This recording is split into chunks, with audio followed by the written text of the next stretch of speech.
In compliance with the Open Meetings Act, Texas Government Code, Chapter 551, I call this meeting of the Manor Independent School District to order on August 3rd. Let the record show that a quorum is present. This meeting has been duly called and notices of the meeting have been posted in accordance with the Open Meetings Act. Closed session. This board will now adjourn into executive session at 5:03 p.m. pursuant to the following sections of the Texas Open Meetings Act: 551.072, 551.074, 551.076, and 551.129. All right.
Okay, Pledge of Allegiance.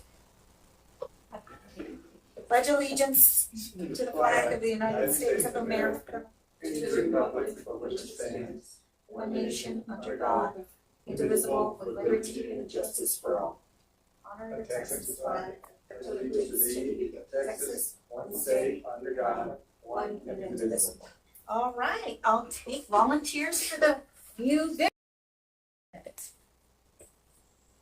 Students graduate ready to lead the way in the airport. Thank you, Trustee Pat. One for the mission statement. Empower each student to excel every day. Thank you, Trustee Small. Okay, we're gonna go to public forum. We have none. Okay, number 7, information items. Update on cost estimates for future bond.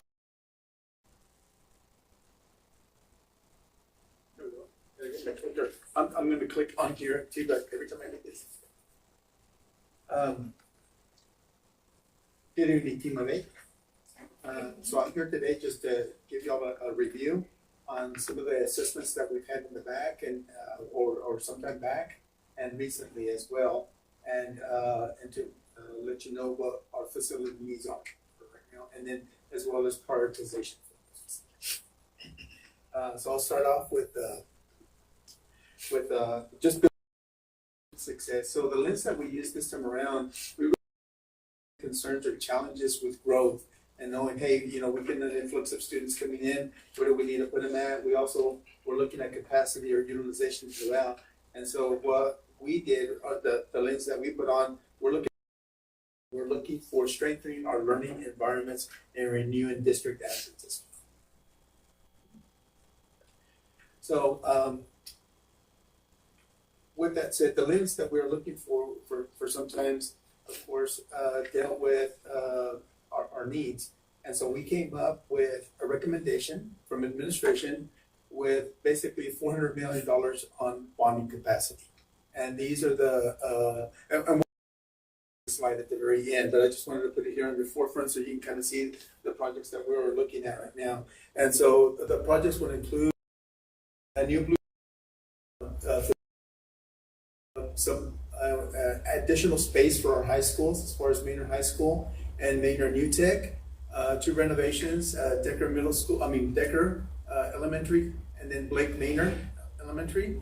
And we're looking for, we're also looking for deferred upgrades that we needed, and we're looking for replacing or replenishing of our assets such as transportation or devices and safety and security.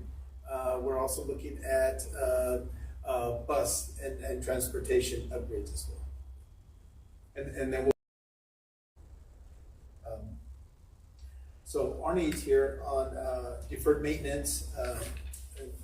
Arnie, what I mentioned before, really about what we really need is facility to be efficient.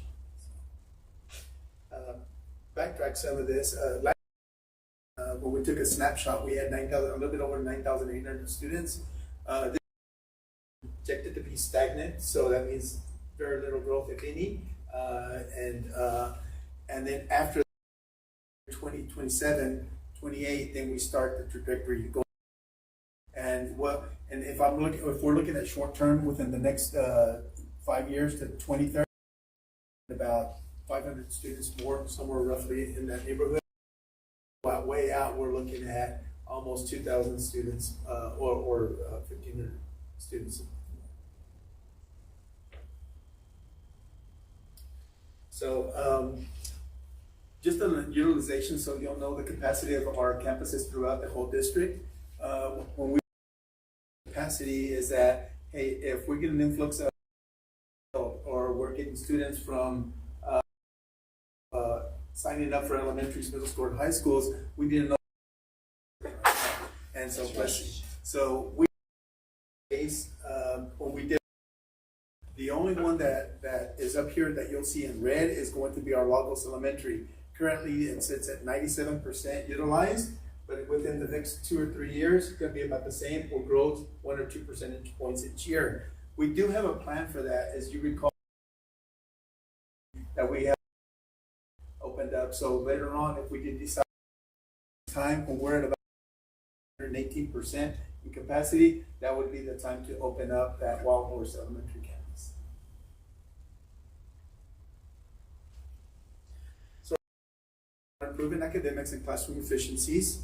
And so I'm going to take you through, the next slide. I'm going to take you through and we'll dive into what it means for each campus that we're looking at right now. Joe, if I just have to say, some of these you have in your folders. This one you have in your folder, if you want to kind of see it up close and new, is a little bit small. But kind of see a little bit better the colors in there. So environments, we assess classroom space, operation efficiencies. HPM with Amoresco conducted on-site assessments and conducted the following facility condition index scores that are comprised on and the total deferred maintenance that we have. For example, if we have HVAC units that need replacement, that dollar amount and put it to the side, and so we can calculate. Have some infrastructure, put that to the side as well. And so at the very end, we get a total dollar amount that we have for each campus. That is calculated against the value, and that's how we get our FCI scores for that. Anything that we're looking at 20% or higher is really what they consider critical on our end. Anything to about 15, 4 is 4. What we're looking at 4. Anything less than that, it should be in fair condition or in good shape that we need. But the key numbers here, what we're really looking at is really the oranges and then the reds that are there. So through and I'll give you a little bit more detail, but if you can tell on the very first three like Manor Elementary School, Bluebonnet Trail, and Decker Elementary, if you look at them in cluster, you'll see that those are the ones that have most of the color up at the top. And so what we're looking at right now, if we're looking at the 2025 school, we're looking at 19 and 7% scores for Bluebonnet and Decker and 4% for Lake Manor. But if you fast forward, you'll see that on it and 2028 is going to be already at an index score of 25%, and I'll explain that more in depth here in a couple more slides. But those are the ones that I want to just highlight. I have a question. Can you talk about the difference in the cost for the project estimate? Bluebonnet Trail is $68 million, and on here the replacement cost says $56 million. For the facility back then, sometimes they take the estimates of what it cost back then. Okay. What they did, so they did historically. Okay. Yes. If we do go out for a bond, and if it does get approved, then it's just going to cost more and more and more. If we do get it passed, it will. I mean, that's already a more than $10 million increase. And of course, because when the building was built, it was built on the efficiency scale. That means that or smaller classrooms, you have narrow hallways. There's other efficiencies there that are not really conducive to a good learning environment. And so when we're looking at modernization, we're looking at everything from windows for bigger classroom sizes. We're looking at better efficiencies throughout, like HVAC units, systems in place in general, everything else that wasn't really considered when they built the school back in 1800. To your point though, there's also inflation factors to consider. Yes. Where us building it this year will cost a lot more 5 years from now. Or, Yes. I mean, going at the rate. Inflation anywhere from, and that's a tricky subject, but it's anywhere from 6 to 8%. If you're going to take some estimates where we're at here in Central Texas. So when you're looking at inflation, and not only that, there's other factors involved in the escalation charges for anything that happens, right? Just like labor goes up. In fact, I think in past projects that we've started and completed at the completion date time, some of those costs had gone significantly from what we thought in the beginning, at least with some of the materials. That is correct. Yeah. Back when our last bond that we had, we did hit some snags with COVID pandemic hit, and of course, you had, so we had steel, you know, just every, at the time, so that escalated our charges. I think it was like 20-some%. Yeah. I remember. It was very, Yeah. Lumber's twice as much as it was 6 years ago, 7 years ago. and then sometimes we couldn't even get like the HVAC units. I think we had to order them a whole year before we even got them. The steel, we had to do some GMPs even to get the pricing that we needed to back then. If not, then we're gonna go up another 25%. So on Blue Bonnet Trail, now we're looking at facility, so I'm gonna dive in a little bit more, but on the Blue Bonnet side, so right now it currently stands at an 18% FCI score. So what does that really mean? So it's, it says, hey, you know, we have building systems that are aging and require significant renewal. So in general, when we're looking at it through the lens of backlogs or anything that we need so we can renew our, we look at the numbers to either rebuild or to go back and renovate, we got to take into factors, hey, renovate, be able to get it to standards, is this what we want? Because we're looking at learning environments more than anything else. And then not only that, we have lots of little issues. So I'll give you an example. I have my pickup is almost about 10 years old. So it has 1,000 miles on it. Day. So because on it the other day, $1,000 to put a transmission in. So I can actually fix probably my truck for $10,000, but my radio doesn't work. And so that's another $1,000. And so also my windshield's cracked. And so my I'm giving you a red.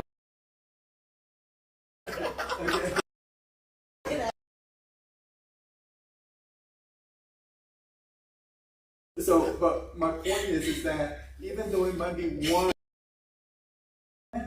there's a whole lot of things around it, that's around it, and my truck even has a dent on it, you know, has L on it, so. More to it, but that. So, but my point is that when you start looking at a campus and we start concentrating, hey, you know what, we might have a HVAC issue, or we might have some foundational issues, or we have this and that. There's a whole lot more here than what meets the eye. Anywhere from classroom environments to just operational systems in general for that campus. So that's what we're really looking at. Yeah, if I could add just, so one of the conferences that I went to last year, there was a session that I attended where the whole thing was around air quality in the classroom and how that affected everything from days missed of school to you know, kids not being able to concentrate as well as they do in an environment where air quality is better. That's correct. So I don't know how much study I could do in a classroom with 100 degrees. You know? Well, and to your point, I will say that when the building was built, it was built with air conditioner in the hallway. There was really no air conditioner in the classrooms. Later on, it was retrofitted to have air conditioner in the classroom. That created a set of new challenges that we had, because back then we don't know what kind of ventilation was installed, and sometimes you need above ventilation and underground ventilation. So there was nothing down at the bottom. So there's those types of things. Okay. And so we hired a group called Dunaway, and they actually went out and did a study for us, or instead, because we wanted just to look to see, hey, from and Amorisco that came down and did it. So to the crawl spaces underneath. I don't think you can see that picture of the upper left hand side, but that picture has about 12 inches that's already built up from it. And they actually went out there and they said, hey, this is remediation. They've already gone out there. That's what they told us about 3 or 4 times. So this means this is our first gone in there and cleaned it up, back up with dirt. So that means that there's a lot of potential damage down there that we need now safe, but it's just a recurring cost. That means that we have to keep up the maintenance, keep on doing all these things. At the same time, the soil stabilization throughout It's supposed to be at 90 degrees. And it's already probably right here about 30 degrees down. So all of that water that we've had water intrusion throughout the years has already washed away a lot of our soil. And so now you're gonna get sidewalks that are all sideways and so forth. You can a lot of holes in there where water intrusion gets in the way. Guess what happens? And I know you can't see this, but all here back into the bottom. So we continue to have those issues with that.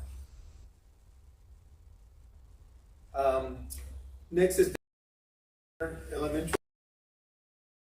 and then our FCI scores for that are on the low, the 6%, which means that they just have minor deficiencies that we need. We're looking for optimization as well. We're looking for better environment, learning environment spaces. Now, they all have issues that we have with our HVACs. For example, Blake Manor, the last bond, we were only able to upgrade half the units in there. And if you talk to the principal will tell you we really need in here. And so our facility is, I think he might even be out there today trying to fix some of those units right now, because they have half the units that need a lot of work on, and we need to have them ready for the first day of school. Even though we've been working on it throughout the summer, we continue to work on it over and over. Decorative. We have some water as well. When it rains out there, that's the very front of that building. So students and parents actually have to step over the water. We'll put some pallets is what I've heard. I've never seen that, but people have put pallets on there. I know that right now our facility director is putting concrete cement just to make sure that when it does, people are not going to be in that situation where they have to go into the mud. They can actually step on stones. But issues out there, as well as some electrical and some plumbing as well. At the New Tech High School, we're looking at instructional spaces as well. So, and modernization of spaces. Manor New Tech is unique. They have classroom space about minimum of, on some classrooms, you can only get about 12 students in there, and some up all the way to about 30 students. So you're getting out that campus. It's just not conducive to learning. So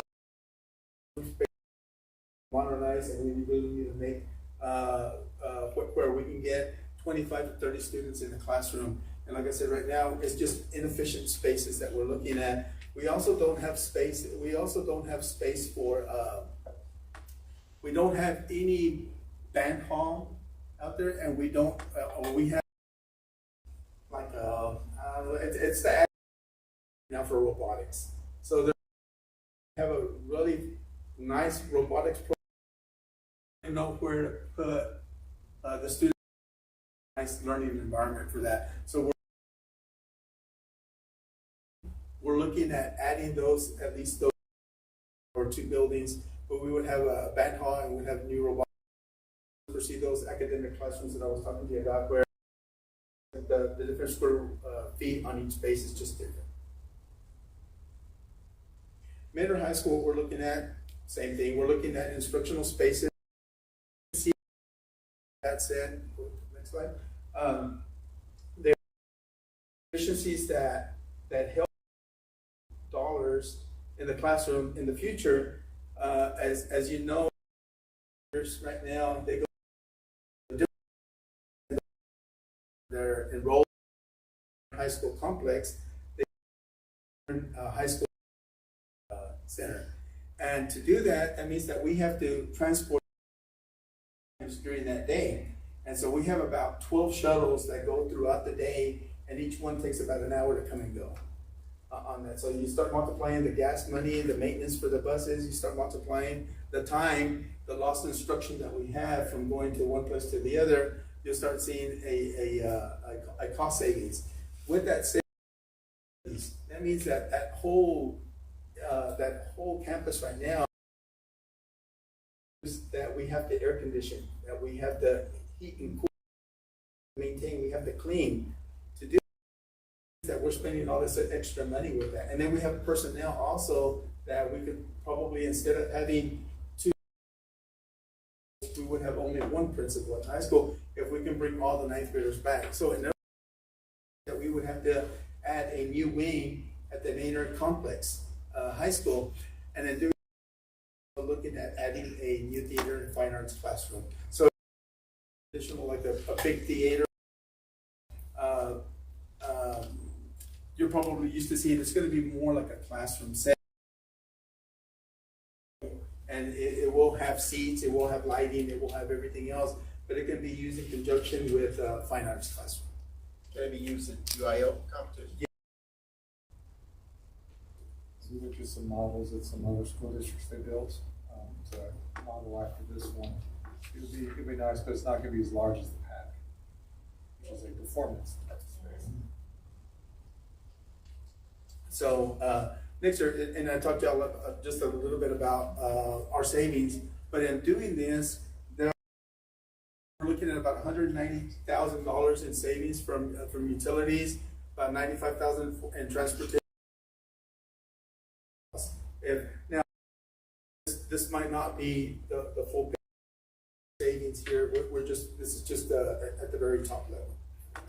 Some of these savings will be transitory, so like utilities only while the building is closed, because at some point we're gonna occupy that building and turn the AC back on. But that's just to demonstrate the amount of savings we could be doing. And the major permanent savings is personnel costs. And just to be clear, we don't have two principals. We have an associate move over, but we do have an officer stationed at that campus who wouldn't have to be there if we had all the kids at the Manor High School, because we have enough officers to cover that number of students. We have them all together. That's an example. Same thing with the hall monitor, same thing with receptionists, same thing with the nurse. We have a lot of personnel that we wouldn't have to have. People would keep for the positions we do. So that being said, the wing at the Manor High School complex, there's still some work to be done at the ninth grade center. And so Excel Academy, which Wall Horse, if we ever build that up, right now currently the program is at Wall Horse. So for eventually open as an elementary school when Lagos neighborhood and enrollment starts to trend up. So that's what we want to prep it for that as well. So next is our maintenance backlog. And so on our maintenance backlog, what we've done here is that we created here for HVAC, electrical site work, fencing, plumbing, and some campus communication emergency notification systems. And so we went back and we started looking at that we need, and we split them up into all elementary campuses, middle school campuses, and high school campuses. So all we need, it might not be a whole roof replacement. It might be like a zone, a very small section. It might be only 1,000 square feet of roofing that we need for one campus. Another campus might need 30 of renovations that it needs in the roof side. We might have one campus that needs 13 units. We might have another 2. In general, we don't have numbers for that reason. I just want to explain. We just put down if this campus needs some of that, that means they got a little icon on there. So first one, I have to go back one second. On Shadow Glen, if you look at it, it says that we'll get some electrical as well. The sidewalks or dirt that needs moving, crooked out there, parking lot, and then floor finishes. Well, that one has safety and security as well, plumbing, and campus communication emergency notification system. So that's an example for that one, but as you can tell, the other ones, they're the same. Next, I'll show you middle school.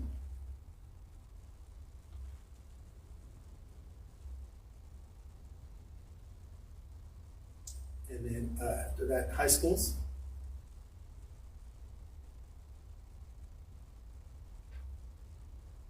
And then last is the, these are just like, they need some work on safety and security, and also they have some plumbing challenges out there as well. So we need to fix those. And then The Early Learning Center, what we're looking at there as well as to when we do move some of the programs, when we open Wild Horse, we have Manor alternative placement as well. So that's a program that we have at Wild Horse. So that would be moved then, and in preparation of this, then that would be moved to Manor Early Learning Center. So it's only a couple of square feet. It's not the whole building that we need. It's just Just to point out to the trustees on that one, in one of the original iterations of 2025 bond, there is money to prep it to move central office. In the current programming, there isn't enough money, and you'll see the committee, Citizens Committee, put that very low on their listing of where they want to spend the dollars that they did have available. So it's you'll see that it is not in my recommendation at this time. Now, there are some things that we'll have to do with BCHAC to continue their future bond item 3-4 years down the road. Since New Tech High School is going to be a multi-phase, long-term project.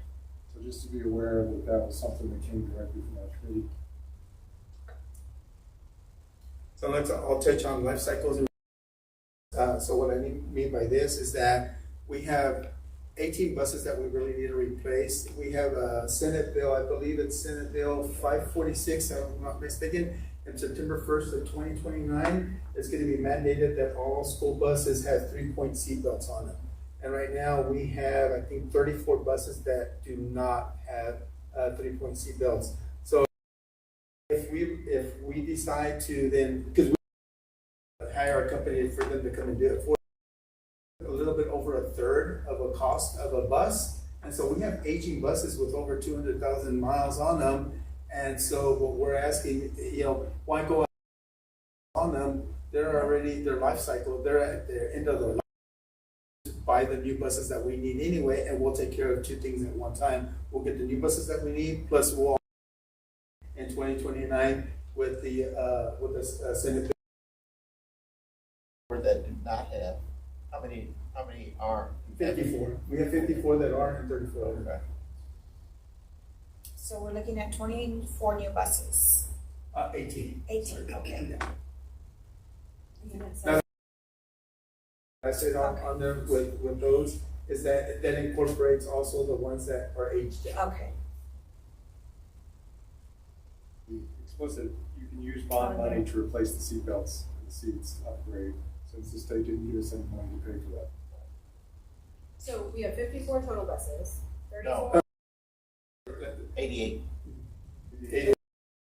total school buses. 54 are good to go, Correct. 34 are not. That's good. And so we're only replacing 18 of those 34, and the other ones are.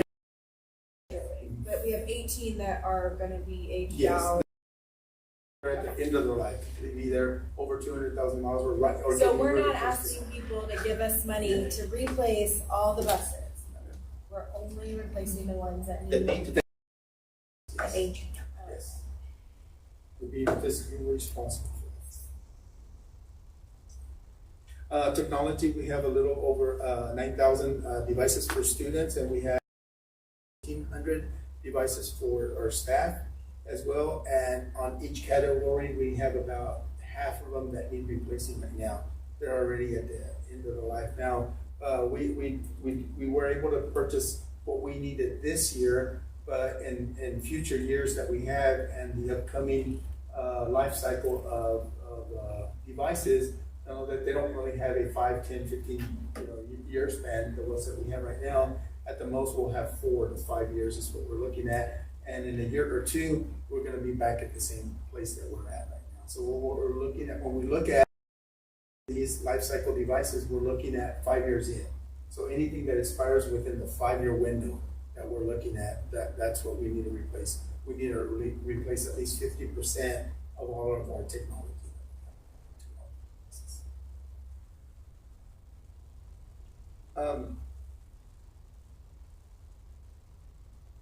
When we first met and we started talking about assessments and that we formed a facilities advisory committee.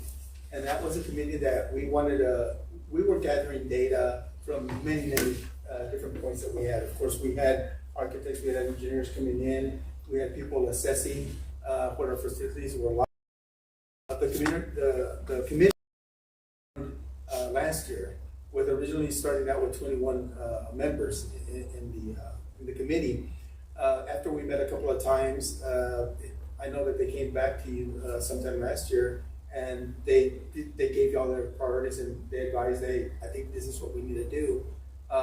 Fast forward, we did that again just recently, this summer. We started back in June and July. We started a little bit even before June. We met a couple of times, and I think we met, and in May, and then June, and then in June 15th, they came to the board and made their recommendations as well. And then we shared a more intimate setting where they could ask a lot of questions. They really said, hey, what are our, shared that with them. Back, they asked a lot of questions, and then they actually went through a process and they prioritized that they thought, hey, I think we need to do this number one, this is number two, this is number three, and then they presented that to the board back in June 15th. The two leaders of that group was Kellen Morgan, he was the chair for the secretaries, and so those were our community ears, right, that were out there, and they had considered themselves. They went out, they had friends, and of course their neighborhoods, and then the public, and they shared that with us as well. And then whatever, and vice versa, whatever we were sharing with them, they were sharing that with the public. Okay. And I told you we were gonna come back to the to all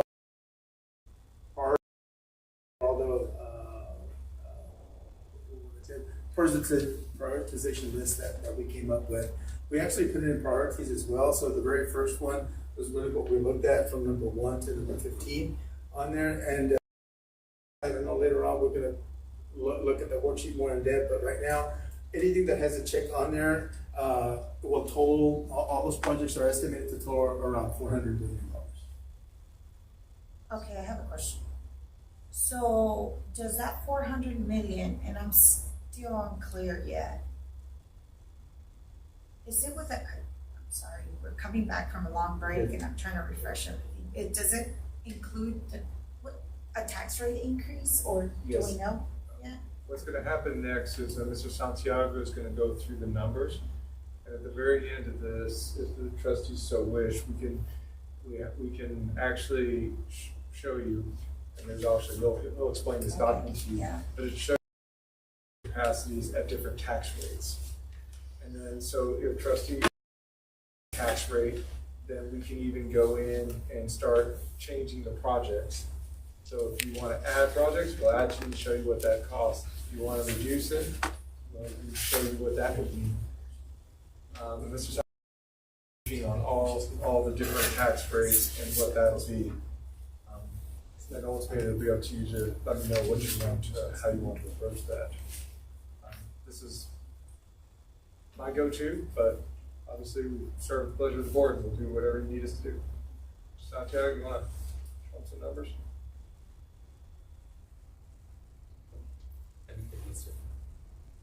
Good evening, Team Mobility. So how do we pay for all this? It's quite a bit that needs to be done, right? The longer we wait, the more it will cost later on. So since our state funding system does not fund capital projects like this, we depend on voter approval, bonds, and also the bond capacity that our local tax base generates. And so what we're going to see right here, the bonding capacity, this is essentially the definition refers to the legal financial limits of how much we can borrow without burdening our taxpayers. So we're going to go through these scenarios right here. Our value as of July the 25th reflected an increase of 1.22 increase in the local value from 11.5 to 11.6 billion. Over the next 2 years, our financial advisors were looking at about an average 0.25 growth It's a conservative figure that we're using. And over the following 3 years, we have a 1% growth and so forth.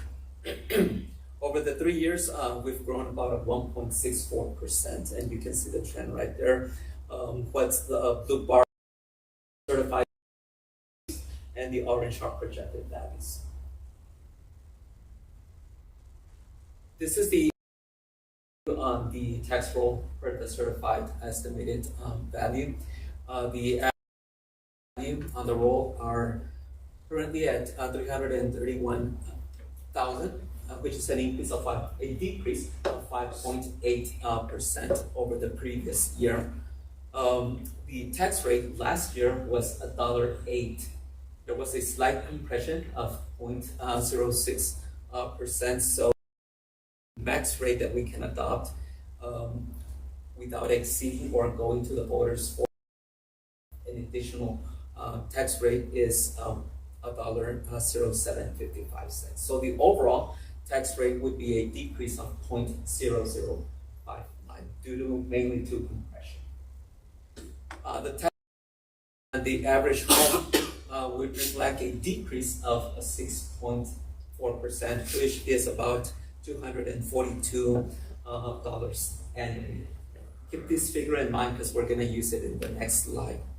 So what we're seeing right here is just an automatic decrease in the property taxes without doing anything to the property tax rate. Now, when we start looking at the different increases to the table right here, second line, which is a half a cent increase, and then over here to the left, you see the decrease to the monthly tax payment. So a half a cent increase right here would reflect almost $20 less per month in the tax bill. And then when you go from 5 cents to 1 cent, increase or decrease tax savings of $241 that you saw previously by another $2.76. So for every cent that we increase in our tax rate, that savings of $241, it reduces at an average of $13.29 per month. Every cent that we increase increases the bond capacity by an average of 26 million. Any questions on this table? That on the form you didn't have that increase to the tax or paper form. No, but I do have a quick question. So now we just defeased or we paid off some debt. Is this after the payment of debt that we just did? Yes. So financial advisors take everything into consideration and any new debt that would be added to or what would be generated by any increases here in the tax rate. So last June we defeased about 30 million. That's already been scenarios right here.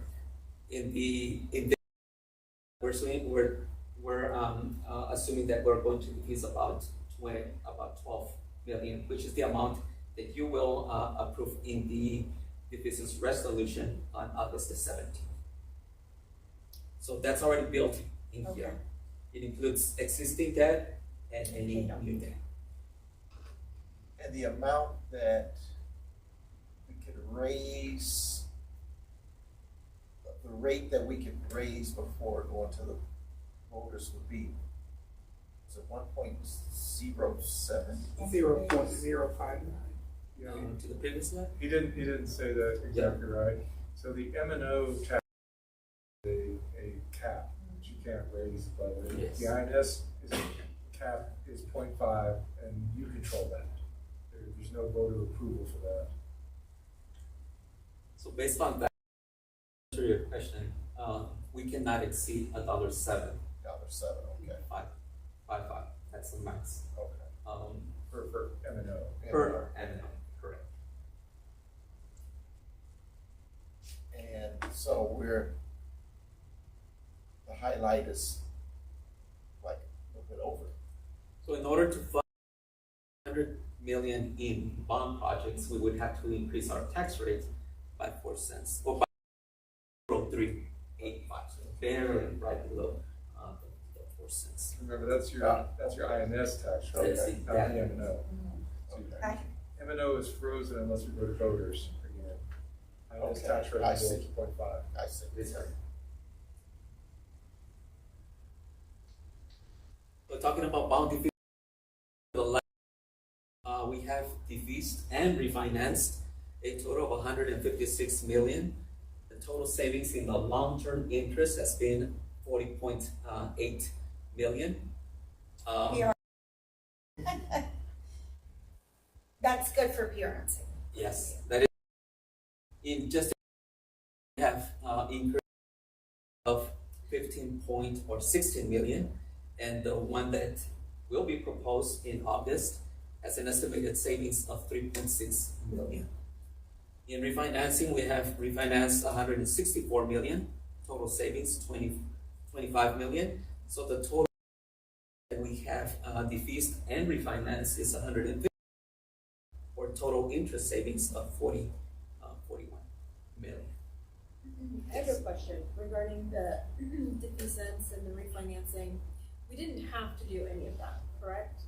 But we did, and we are saving money because we decided to. Yes, and it's our point that we are managing our finances, good, trying to keep the tax rate low without overburdening our tax. So what we are proposing tonight, it's already built. It already those amount of savings built into this estimated proposals amounts. But nobody said, you have to do this.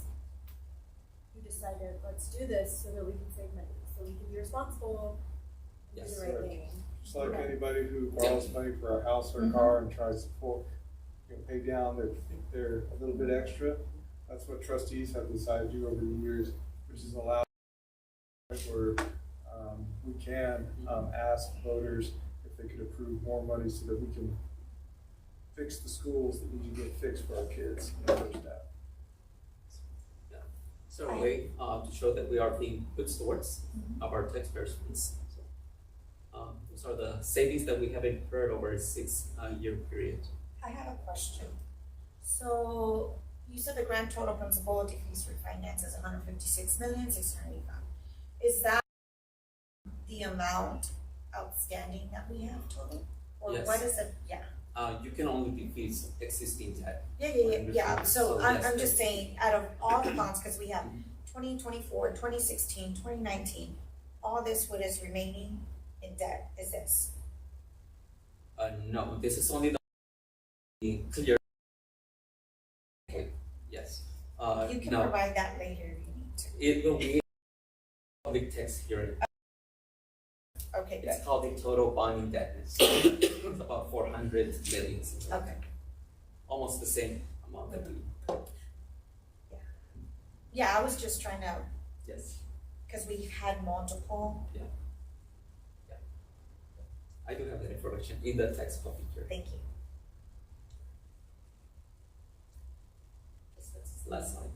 So the recommendation from the administration is essentially we're talking about a 5 to 6 year bond project list, which would cost $400 million in order to address the needs that we see for our staff.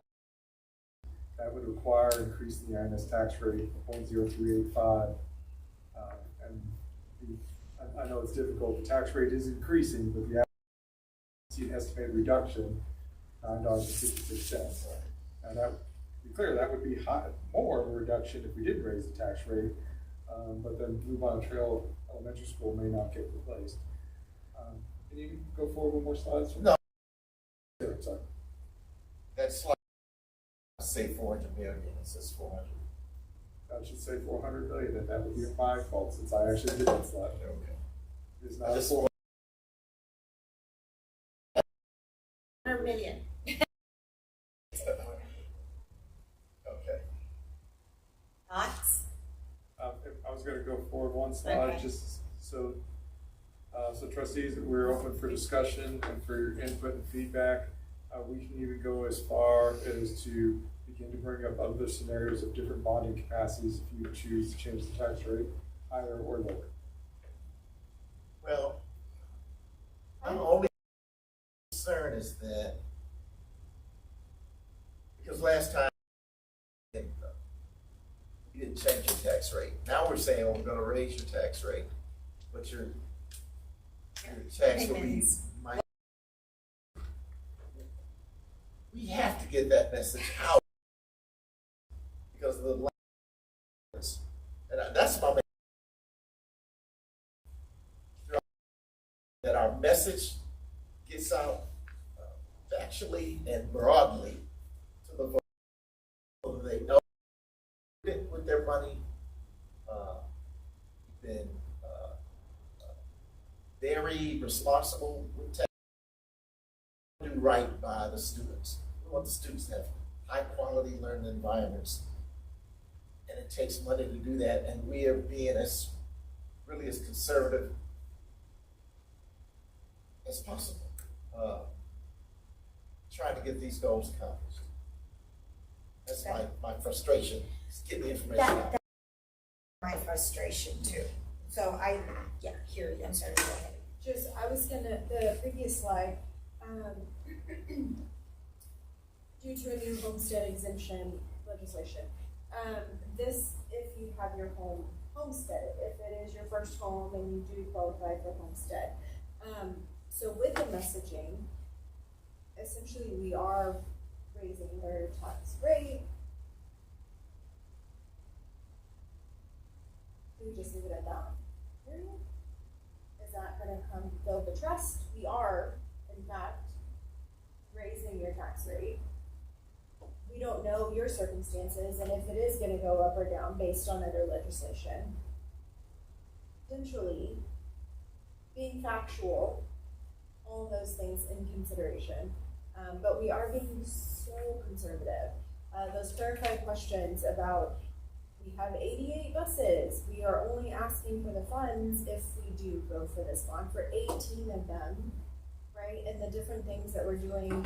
For But we also 18 have to, new ones, right? the and others get refurbished, retrofitting right. The rest of the 34. But also, if we look at Blue Bonnet Trail, there's a $10 million difference because we now want to replace versus repair because it's been some time. We can't just continue to ask for the same things if we let time go on. We have to ask for more each time. inflation, And that's- material. But we are being very conservative. Very. Patrick said, Trustee Patterson, very, very conservative in what we are asking for. And I think we have to think about the messaging too, because it also will build morale with, our educators that are working at these campuses and don't feel like I know of, certain people, it's like, I think it's your fault, our fault, and we're trying our best, but it will help overall, morale, students, you were talking about HVAC, everything, but it's gonna be complicated. I think one of the important messages for the community is this board, and myself either, did not make this list of projects. There are a group of citizens who started with this list of projects. All we did is walk them around and showed them the assessments, and they then walked around and took the same pictures that we did and saw the same needs. I think that's important. The other thing is, we didn't talk about it as much maybe as we should, but there is still parents who want increased safety on their campuses. Fences. Presidential Meadows has asked me many times to get in a brand new fence. Pioneer Crossing, we looked at them, they need a new fence. There are camera upgrades to all the elementary schools we would like to do. All those are in this bond, and as Mr. Santiago said, is the state does not fund us to do these things. The law is set so that we have to ask voters to be able to pay for these things. We absolutely would love to do those things. So just to put that information out there.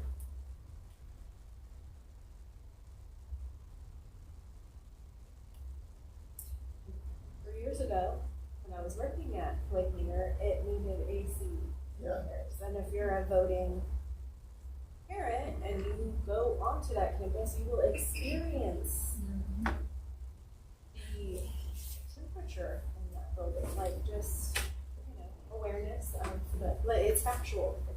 And then the big old cracks. I also want to continue to invite, we are happy to take any community members to go after school to walk the building if they want to. We have a couple more coming up this week. We've invited community members out to see buildings. We'll have more walks around the buildings in the future. Whether a bond is called or not, the needs don't disappear. For people to make sure people understand what the needs are, because they're just not. And we did say, just because there are committees, we've made an effort to tell the public, if you're interested in coming to these committee meetings, please do. We're not elitist at all. We want as many voices. And no matter what language you speak, we can accommodate that.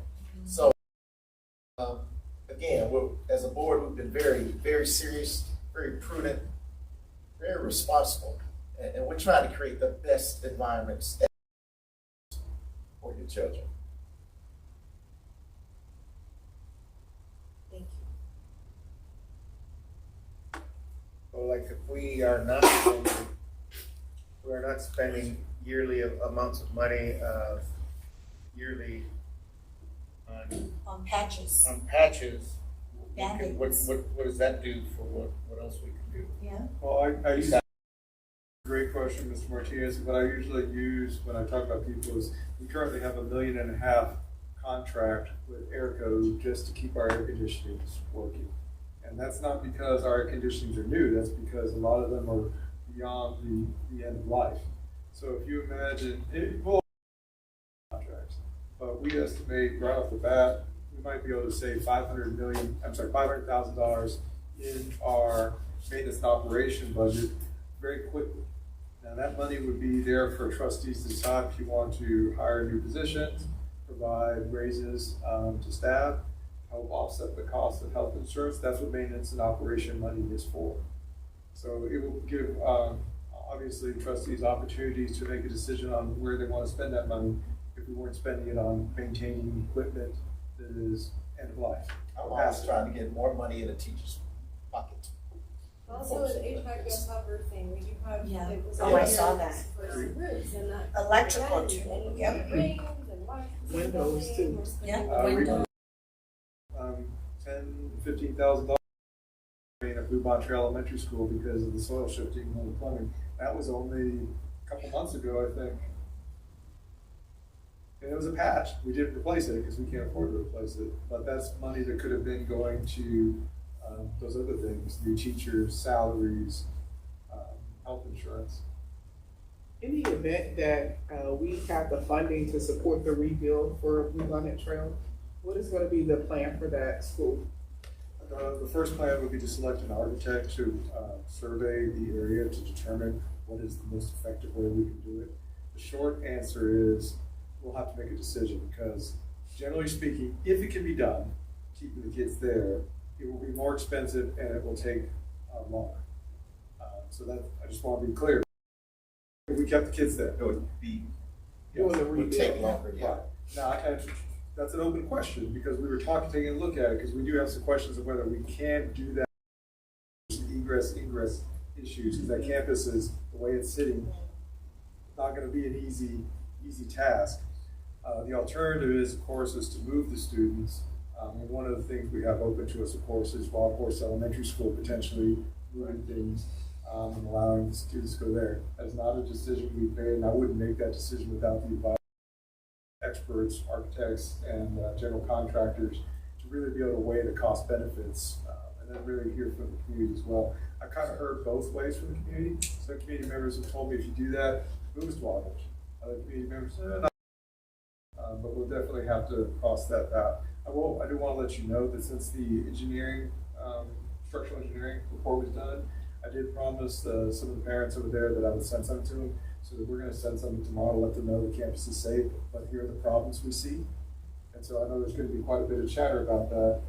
And I on Thursday afternoon, I'm going to be at Blue Bonne Trail to give parents a tour to give them the outside tour of what are the things that we're talking about potentially with bond, just to put that out there along these lines. Mr. Paul, that answer your question? Yes, it did, and I think that's a valid concern that parents will probably have, is that what does the process look like during the rebuild? I will say this, because we haven't brought it up, if we don't have a bond and we don't have the money to fix Blue Trail Elementary School, there will come a point where we will have to move kids off that campus. My biggest concern now is a catastrophic plumbing failure. And what I mean by that, and it's possible, if the entire plumbing system there fails, we don't have the money, but we will have potentially to get the money to be able to put that. And that will not be a cheap loan either. Imagine if you have a catastrophic plumbing failure at your house, and on your bank account, you gotta go down to the bank and say, "Hey, I need some money right now." The bank's gonna be happy to give it to you.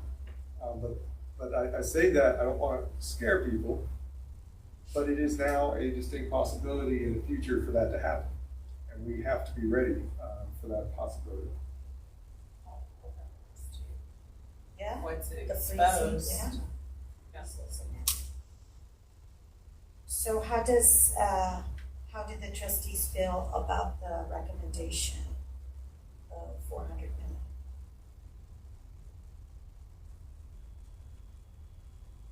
I think it's in line with the assessments that we made for the last bond project, including, with the inflation costs and all the repairs that were suggested by the committee.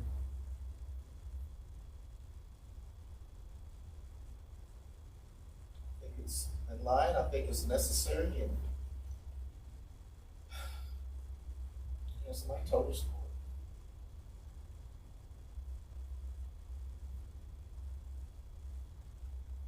Trustees, then I will prepare the proper documents. Obviously, there's no vote tonight. We will prepare those documents with our bond counsel to prepare for August 10th for your review and potential approval. August 10th, August 10th, on Monday. today is what, 30?